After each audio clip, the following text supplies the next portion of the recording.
என்ன இன்னைக்கு morning special? ரொம்ப ரொம்ப சூப்பரான பிரேக்ஃபாஸ்ட். உனக்கு ரொம்ப பிடிக்கும், குழந்தைங்க எல்லாருக்கும் பிடிக்கும், பெரியவங்க எல்லாருக்கும் பிடிக்கும். ரொம்ப ஹைப் கொடுக்காத என்னதுன்னு கேக்குறீங்களா? சரி வாங்க வாங்க வாங்க வாங்க, இங்க வந்து பாருங்க.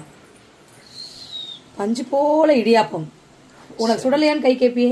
ஆமா, அதெல்லாம் வந்து பழக்கம் அப்படின்னு சொல்லி சின்ன வயசுல இருந்தே பழக்கம். சின்ன வயசுல இல்ல, சூடாதான் இருக்கு. எல்லா அடுப்படியில வேலை செஞ்சு அந்த கை வந்து மரத்து போயிரு. இந்த கை நம்பிக்கை கொடுக்குற கை. சூடான இடியாப்பம் சுட சுட பார், அழகா மெஷர்மெண்ட் பண்ணி மாவு இது பண்ணி இத வந்து இப்படி போட்டுக்கோ.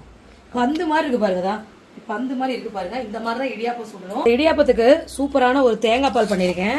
இந்த தேங்காய் பால் மட்டும் ஊற்றினா ஒரு டேஸ்ட் கிடைக்கும். ஆனால் இதோட ஹைலைட்டாக ஒரு டேஸ்ட் கிடைக்கும்னா இந்த எள்ளை வந்து நல்லா வறுத்து பொடி பண்ணி இது மேலே அப்படியே மலைச்சாரல் மாதிரி தூவிட்டு தேங்காய் பாலை அப்படியே மேலாப்பில் ஊற்றி நல்லா சொதப்பா ஊற்றி கொடுங்க.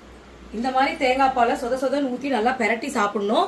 குழந்தைங்களுக்கு கொடுங்க, நெஞ்சுக்கு ரொம்ப ரொம்ப உறுதி. இன்னைக்கு காலையில பிரேக்ஃபாஸ்ட் நம்ம வீட்டில் இடியாப்பம் தேங்காய் பால். உங்க வீட்டில் என்ன பிரேக்ஃபாஸ்ட் கமெண்ட்ல சொல்லுங்க. வாங்க சாப்பிடலாம்.